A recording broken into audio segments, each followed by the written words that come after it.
안녕하세요. 김건우 목사입니다.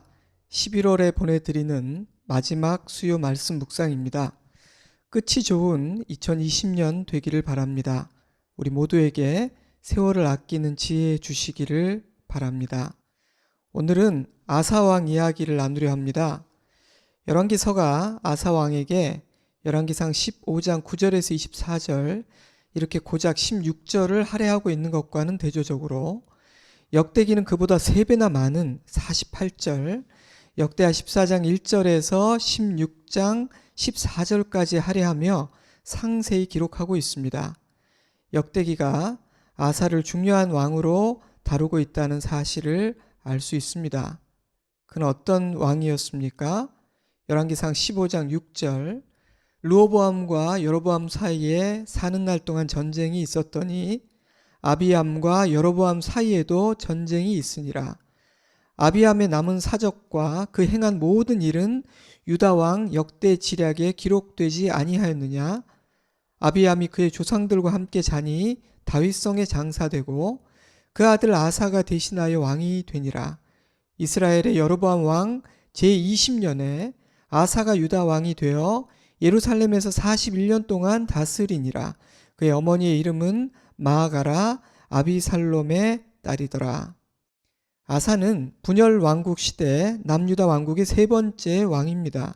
1대 왕 르호보암이 할아버지, 2대 왕 아비암이 아버지죠. 이렇게 남유다에 3번째 왕이 세워지는 동안 북이스라엘은 여전히 첫 번째 왕 여로보암이 다스리고 있었습니다. 그래서 열왕기서는 이스라엘의 여로보암 왕 제20년에 아사가 유다 왕이 되어 라고 설명하고 있죠. 하지만 아사가 왕이 된 다음에 여로보암은 죽고 그의 아들 나답이 왕이 됩니다. 하지만 겨우 2년 만에 바아사에 의해 나답은 죽임을 당하고 바아사가 북이스라엘의 3번째 왕이 되죠. 이때부터 북이스라엘은 왕조가 9번이나 바뀌는 피해 역사, 무력에 의해 정권을 뺏고 빼앗기는 쿠데타의 역사가 시작됩니다.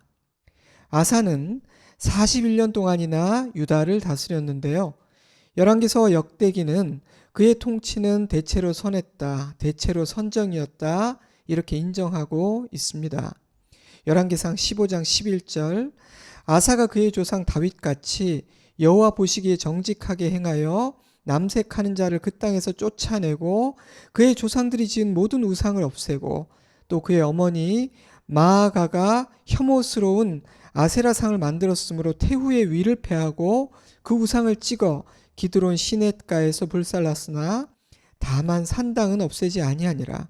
그러나 아사의 마음이 일평생 여호와 앞에 온전하였으며 역대하 15장 9절 또 유다와 베냐민의 무리를 모으고 에브라함과 므낫세와 시므온 가운데에서 나와 저희 중에 머물러 사는 자들을 모았으니 이는 이스라엘의 사람들이 아사의 하나님 여호와께서 그와 함께 하심을 보고 아사에게로 돌아오는 자가 많았음이더라.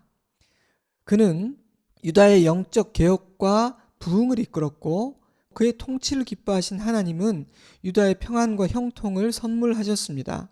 하지만 아사는 정점과 바닥이 너무나 극명하게 대조되는 안타까운 사람이기도 합니다. 저는 아사왕만큼 성공과 실패가 분명한 사람도 드물다고 생각합니다. 특히 끝이 좋지 않았기 때문에 어떤 이는 용두사미가 무엇인지를 보여주는 전형적인 사례라고 표현하기도 했죠. 41년간 계속되었던 아사왕의 통치 기간은 크게 3기간으로 나눌 수 있을 것 같습니다. 첫째로 그가 왕위에 오른 후 초기 15년 정도의 기간입니다. 역대기 14장이 그때 일들을 기록하고 있는데요. 1절에서 5절 말씀을 읽어드리겠습니다. 아비아가 그의 조상들과 함께 누움에 다윗성에 장사되고 그의 아들 아사가 대신하여 왕이 되니 그의 시대에 그의 땅이 10년 동안 평안하니라. 아사가 그의 하나님 여호와 보시기에 선과 정의를 행하여 이방 제단과 산당을 없애고 주상을 깨뜨리며 아세라상을 찍고 유다 사람에게 명하여 그 조상들의 하나님 여호와를 찾게 하며 그의 율법과 명령을 행하게 하고 또 모든 유다 성읍에서 산당과 태양상을 없애매 나라가 그 앞에서 평안함을 누리니라. 아사는 출발이 아주 좋았던 사람입니다. 지난주에 살펴본 바처럼 그의 할아버지 르호보암은 시작이 좋지 않았던 왕이죠. 그렇다면 아버지는 어땠을까요?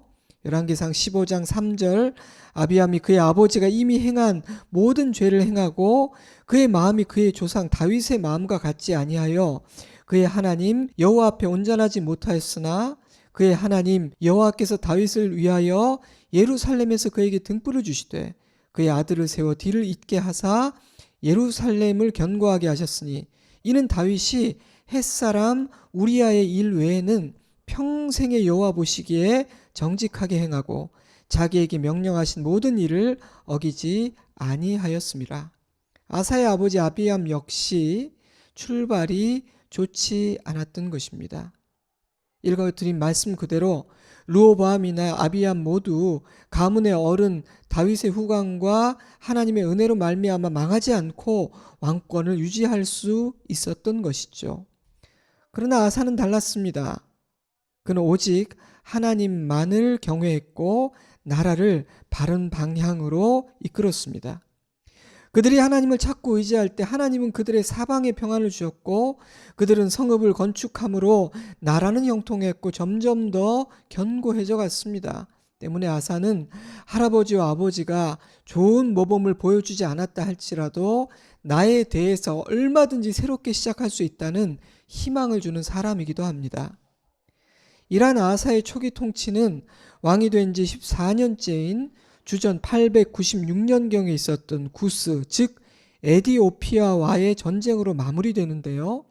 당시 아사왕의 믿음과 영성이 어떠했는지를 보여주는 아주 의미 있는 전쟁입니다.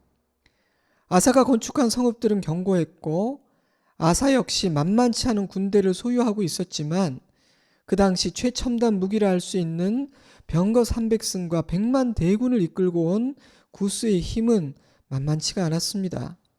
객관적인 병력에서 밀리는 상황이었죠. 그러나 아사왕은 구스 군대와 맞서기 전 위대한 믿음의 기도를 드립니다. 역대하 14장 11절, 여호와여 힘이 강한 자와 약한 자 사이에는 주밖에 도울 리가 없사오니 우리 하나님 여호와여 우리를 도우소서. 우리가 주를 의지하며 주의 이름을 의탁하옵고 이 많은 무리를 치러 왔나이다. 여호와여 주는 우리 하나님이시오니 원하건대 사람이 주를 이기지 못하게 하옵소서. 하나님은 그의 기도를 들으셨습니다. 그래서 구스의 군대는 한 사람도 살아 돌아가지 못했고 유다는 엄청난 전리품을 얻게 됩니다. 아사왕과 백성들은 하나님만을 의지함으로 하나님께서 함께하여 주실 때 어떤 놀라운 일이 일어나게 되는지를 똑똑히 본 것입니다. 증거를 얻은 것이죠.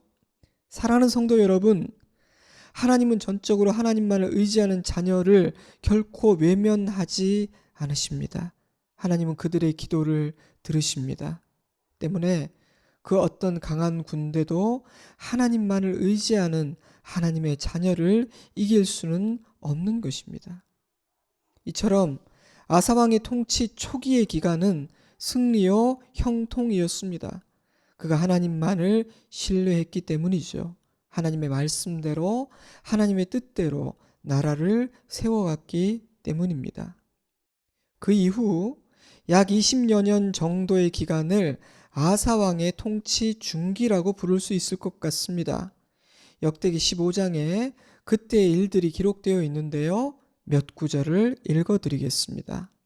역대하 15장 10절, 아사왕 제15년 셋째 달에 그들이 예루살렘에 모이고 그날에 노략하여 온 물건 중에서 소 700마리와 양 7,000마리로 여호와께 제사를 지내고 또 마음을 다하고 목숨을 다하여 조상들의 하나님 여호와를 찾기로 언약하고 온 유다가 이 맹세를 기뻐한지라.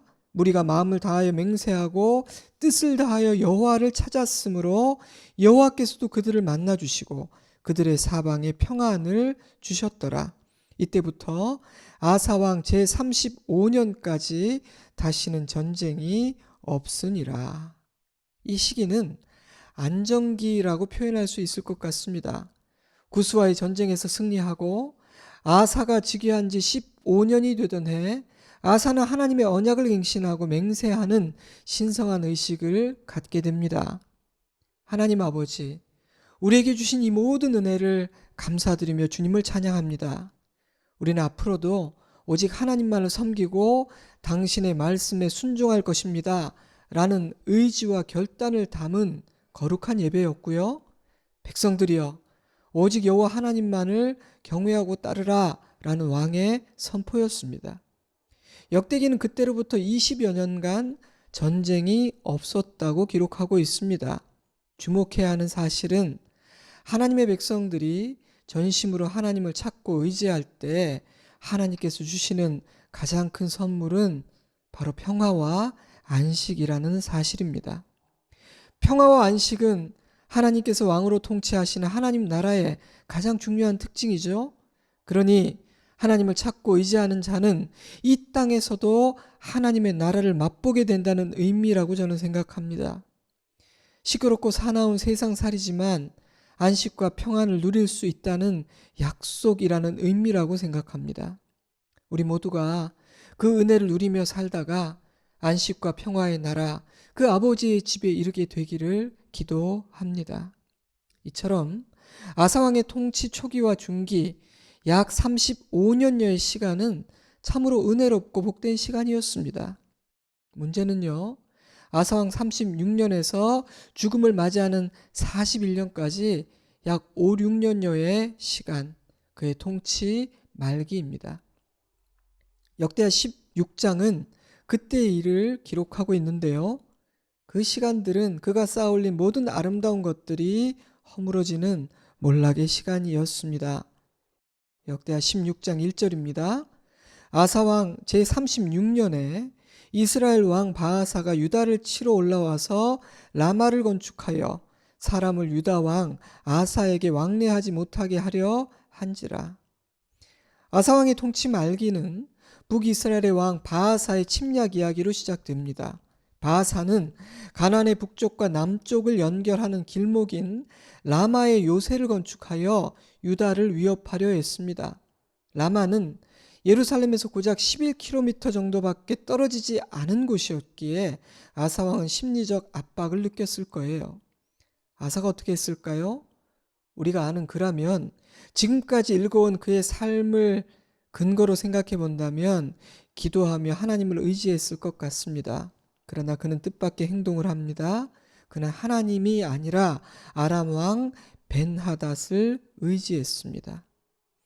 그러나 아사의 전략은 성공했을까요? 실패했을까요? 뜻밖에도 성공했습니다. 하나님을 의지하지 않았기에 실패해야 할 것 같은데 성공했어요.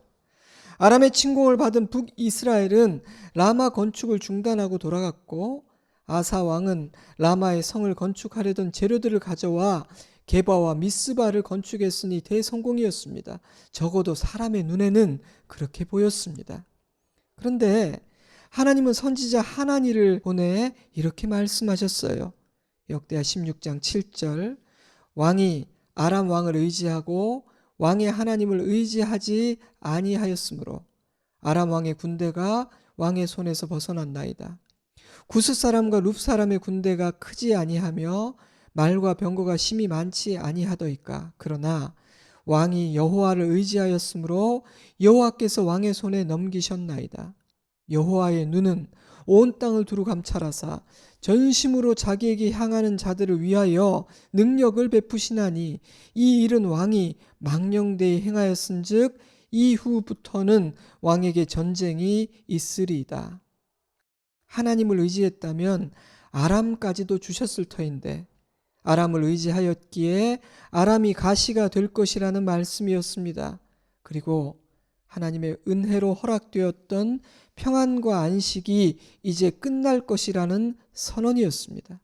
하나님은 그가 구스와의 전쟁 때 어떻게 승리했는지를 잊었기 때문이라고 말씀하십니다. 그렇다면 여러분, 아람을 의지하여 북이스라엘을 이긴 것은 성공입니까? 실패입니까? 실패였습니다. 사람의 관점으로 보면 성공으로 보였지만 하나님의 관점으로 보면 크나큰 실패였던 것입니다. 그러나 하나님은 그에게 선지자를 보내심으로 깨닫고 돌이킬 기회를 주셨습니다. 아사왕은 어떻게 반응했나요? 역대하 16장 10절입니다. 아사가 노하여 선견자를 옥에 가두었으니 이는 그의 말에 크게 노하였음이며 그때 아사가 또 백성 중에 몇 사람을 학대하였더라. 놀랍게도 그는 돌이키지 않았고 오히려 하나님의 선지자를 옥에 가두었습니다. 역대기는 그의 마지막을 이렇게 묘사한 후 아사 왕의 이야기를 매듭짓습니다. 역대하 16장 12절. 아사가 왕이 된 지 39년에 그의 발이 병들어 매우 위독하였으나 병이 있을 때 그가 여호와께 구하지 아니하고 의원들에게 구하였더라. 안타깝게도 시작도 과정도 참 좋았는데 그의 마지막이 아름답지 않았다는 것입니다. 여러분, 이것이 아사 왕의 삶입니다. 그의 삶은 우리에게 몇 가지 교훈을 줍니다. 첫째로, 끝까지 한결같이 믿음을 지키는 일은 결코 만만치 않다는 것입니다. 어제의 은혜로 오늘을 살 수 없고 오늘 믿음이 있기에 내일도 그러하리라 안심할 수는 없습니다. 우리는 그저 매일 매순간 하나님을 찾고 의지하는 나의 믿음을 굳게 하고 재확인해야 합니다. 그래야만 끝까지 아름다울 수 있습니다. 둘째로, 돌이킬 줄 아는 실력, 하나님의 음성을 들을 줄 아는 실력이 있어야 한다는 사실입니다. 하나님은 우리가 한번 잘못한다고 해서 쉽게 포기하고 쉽게 버리는 분이 아니십니다. 선하시고 인자하신 하나님은 기회를 주고 또 주십니다. 듣고 깨달아 돌이켜 새롭게 되기를 바라십니다. 때문에 듣기만 하면, 인정하기만 하면, 돌이키기만 하면 단지 위기를 모면할 뿐 아니라 형통하게 되고 승리할 수 있습니다. 다윗이 그러했고 바울이 그러했지요. 세리 삭개오가 그러했고 가늠한 여인이 그러했습니다. 우리 모두는 실수하고 실패하는 자입니다. 우리 모두는 죄를 짓고 심지어 못된 일도 할 수 있는 죄인이며 연약한 존재입니다. 그러니 주님께서 말씀하실 때 그 음성을 듣고 깨닫고 돌이키는 일은 정말 중요한 일입니다. 우리 모두에게 그러한 은혜의 실력이 있기를 바랍니다. 오늘 이 아침에도 나에게 들려주시는 주님의 음성이 크게 들리기를 바랍니다. 셋째로, 평안과 안식은 하나님만이 주실 수 있는 선물이라는 사실입니다. 그러므로 평안과 안식을 원한다면 평안과 안식의 근원이신 하나님을 찾고 의지해야 합니다. 아사가 하나님을 의지하였을 때 전쟁이 그치고 그 온 나라와 사방에 평안이 임하였습니다. 그러나 그가 하나님을 의지하지 않았을 때 다시 전쟁이 시작됩니다. 사랑하는 여러분, 우리 인생의 짐은 참으로 무겁습니다. 우리의 삶에는 날마다 풍랑이 찾아옵니다. 그러나 하나님을 찾고 의지함으로 주님 주시는 안식과 평안을 날마다 누리는 저와 여러분이기를 주님의 이름으로 축복합니다. 마지막으로, 끝이 참으로 중요하다는 사실입니다. 저와 여러분의 마지막이 아름답기를 기도합니다. 2020년 올해의 마지막이 아름답기를 기도합니다. 이 시간 잠시 눈을 감으시기 바랍니다. 그리고 나에게 주신 하나님의 음성을 들으시기 바랍니다. 마음을 잠잠히 하고 평안한 가운데 성령께서 주시는 그 기도의 제목들을 듣고 깨달아 소리내어 기도하는 시간을 가지시기를 바랍니다. 이제 잠시 반주를 넣어드리겠습니다. 저는 복된 주일 예배의 자리에서 뵙겠습니다. 오늘도 평안하세요. 샬롬.